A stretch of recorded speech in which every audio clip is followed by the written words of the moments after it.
Olá, gente querida! Hoje é segunda-feira, dia 18 de julho. Nós estamos na 16ª semana do Tempo Comum. E mais uma vez estamos aqui reunidos em torno da Santa Palavra de Deus para meditar o texto do Evangelho de hoje. É de Mateus, capítulo 12, versículos 38 a 42. Naquele tempo, alguns mestres da lei e fariseus disseram a Jesus: Mestre, queremos ver um sinal realizado por ti. Jesus respondeu-lhes: Uma geração má e adúltera busca um sinal, mas nenhum sinal lhe será dado a não ser o sinal do profeta Jonas. Com efeito, assim como Jonas esteve 3 dias e 3 noites no ventre da baleia, assim também o Filho do Homem estará 3 dias e 3 noites no seio da terra. No dia do juízo, os habitantes de Nínive se levantarão contra essa geração e a condenarão, porque se converteram diante da pregação de Jonas. E aqui está quem é maior do que Jonas. No dia do juízo, a rainha do sul se levantará contra essa geração e a condenará, porque veio dos confins da terra para ouvir a palavra da sabedoria de Salomão. E aqui está quem é maior do que Salomão. Palavra da salvação. Glória a vós, Senhor. Minhas irmãs e meus irmãos, os fariseus e os doutores da lei pedem a Jesus um sinal. Isso é muito característico da antiguidade, que o pretenso emissário de Deus, o profeta, o curador, o taumaturgo, deveria apresentar um sinal, isto é, um milagre, para comprovar que de fato ele provém da parte de Deus. Eles então não creem, e mesmo já tendo visto outros milagres que Jesus realizou, eles continuam sem crer. Não acreditam, estão inflados, inchados de ódio, de vingança, de ciúme, de inveja. São incapazes de crer porque estão fechados à graça de Deus. Pedem um sinal a Jesus, mas não têm nenhuma disponibilidade de acolher a novidade desse sinal. Não têm nenhuma disposição interior de abrir o coração para acolher a novidade do reino que Jesus anuncia. Portanto, é um pedido inócuo, totalmente sem sentido, porque na verdade eles não querem acreditar naquilo que Jesus diz e muito menos naquilo que Jesus faz. É por isso que a resposta de Jesus vai nesta mesma linha. Nenhum sinal lhe será dado a não ser o sinal do profeta Jonas. E aqui a interpretação de Jesus marcha em duas direções. A primeira, Jonas esteve no ventre do monstro marinho por 3 dias e 3 noites. Da mesma forma, o Filho do Homem estará nas entranhas da terra por 3 dias e 3 noites. E o monstro marinho vomitou Jonas na praia. Então aqui claramente o sinal de Jonas é interpretado como fé na ressurreição, vinculado à morte de Jesus, ao seu sepultamento e sobretudo à vida nova, a ressurreição. Mas há também no texto uma segunda interpretação.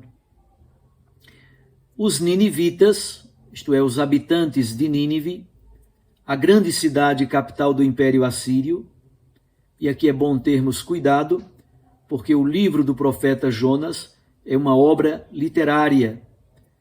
Quando o livro de Jonas foi escrito, há muitos séculos que Nínive já não era capital do Império Assírio. O Império Assírio já tinha sido completamente desbaratado, já havia outros poderes que tomavam conta do mundo. Contudo, o autor do livro do profeta Jonas escreve como se Jonas fosse do tempo do Império Assírio, cuja capital era exatamente Nínive. E a cidade de Nínive, o exército do Império Assírio, era considerado o mais sanguinário, o mais violento, o mais agressivo. Quando eles desciam para conquistar uma terra, um país, eles devastavam, defloravam as moças, roubavam, pilhavam, matavam, escravizavam. Era de fato um exército extremamente violento. Pois bem, o autor do livro de Jonas, de propósito, carrega nas tintas. E ele diz, olha, o profeta Jonas foi pregar o arrependimento e a conversão aos habitantes de Nínive. E os ninivitas, eles fizeram penitência e se converteram diante da pregação de Jonas. Desta forma, os ninivitas se levantarão no julgamento e condenarão esta geração má e perversa, isto é, a geração do tempo de Jesus, que, fechada, empedernida, orgulhosa, cheia de autossuficiência, não foi capaz de abrir-se à pregação do reino de Deus que Jesus trouxe. Temos então os ninivitas como juízes dos fariseus e dos doutores da lei. Mas há um segundo grupo, representado pela rainha de Sabá. A rainha de Sabá também se levantará contra essa geração má e perversa e a condenará, porque esta rainha do sul, ela veio escutar a sabedoria de Salomão em Jerusalém. E, no entanto, ali está Jesus, que é maior do que Salomão. Percebam que coisa tão bela. O exemplo de Jonas, que no ventre da baleia é vomitado na praia, símbolo, portanto, da ressurreição, da morte de Jesus, da sua sepultura entre os mortos e da sua ressurreição. Mas, sobretudo, ele toma o exemplo de Jonas para falar da pregação aos ninivitas e da conversão dos habitantes daquela cidade pagã, violenta e agressiva. Os ninivitas se converteram diante da pregação de Jonas. E os doutores da lei? E os fariseus? Estão dispostos a reconhecerem que em Jesus, de fato, acontece a manifestação do reinado de Deus?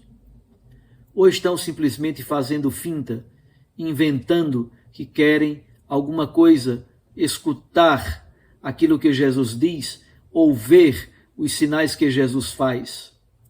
Não, eles estão com o coração endurecido.